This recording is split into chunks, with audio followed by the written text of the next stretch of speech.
Tinaguri ang mga lingkod ng bayan, pero sa dugot pawis natin galing ang hinihigaan nilang yaman.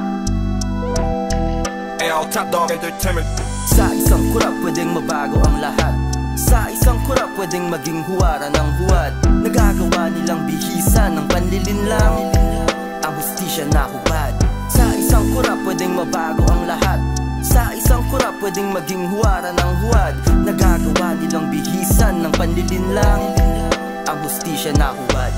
Ilang taon pa ba ang bibilangin para maranasan ang para sa atin? Hindi sapat ang pagiging madasalin kung sila nakikinabang sa bawat bitaw ng amin. Amoy na amoy ang kabulukan, paano tutuwid ang kabuktutan kung liderato ay pikit at sakim din naman, at galit na galit sa tuwid na daan.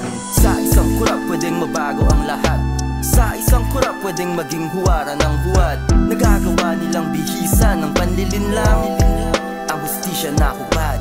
Sa isang kurap pwedeng mabago ang lahat. Sa isang kurap pwedeng maging huwara ng huwad. Nagagawa nilang bihisan ng panlilinlang ang hustisya na hubad. Silang tau-tauhang kontrolado ang galaw ng makapangyarihang nais ay isang sayaw. Kukuhanin ng atensyon upang maligaw, tabunan ang katotohanan. Kapag lumitaw kaliwat kanan ng mga hiring na ginaganapan, pinapaikot ang istorya at panay turuan. Gawa-gawa ng palabas na panay girian. Masabi lang sa taong bayan na tayo'y napakinggan. Sa isang kurap pwedeng mabago ang lahat.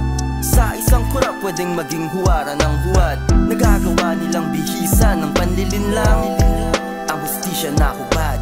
Sa isang kurap pwedeng mabago ang lahat. Sa isang kurap pwedeng maging huwara ng huwad. Nagagawa nilang bihisan ng panlilinlang ang hustisya na hubad. Ito'y pelikula na tinahitahi, binalibalik, tad at pinabit-abingi ng mga kawani na sa pagkatiwali hindi mapuksa habang lumulubog ang bayan sa pagkadukha. Pikit mata ba tayo napapalakpak o papalag sa sistemang nagiging palpak? Kitang-kita ang may sala, wag nang kukurap pa. Mababaluktot ang hustisya kapag kumurap ka. Sa isang kurap pwedeng mabago ang lahat. Sa isang kurap pwedeng maging huwara ng huwad. Nagagawa nilang bihisan ng panlilinlang ang hustisya na hubad. Sa isang kurap pwedeng mabago ang lahat. Sa isang kurap pwedeng maging huwara ng huwad. Nagagawa nilang bihisan ng panlilinlang ang hustisya na hubad. Kung hindi ka pamulat sa malawakang korupsyon, baka isa ka sa mga bulag sa kasalukuyang administrasyon. Kawawang bayan.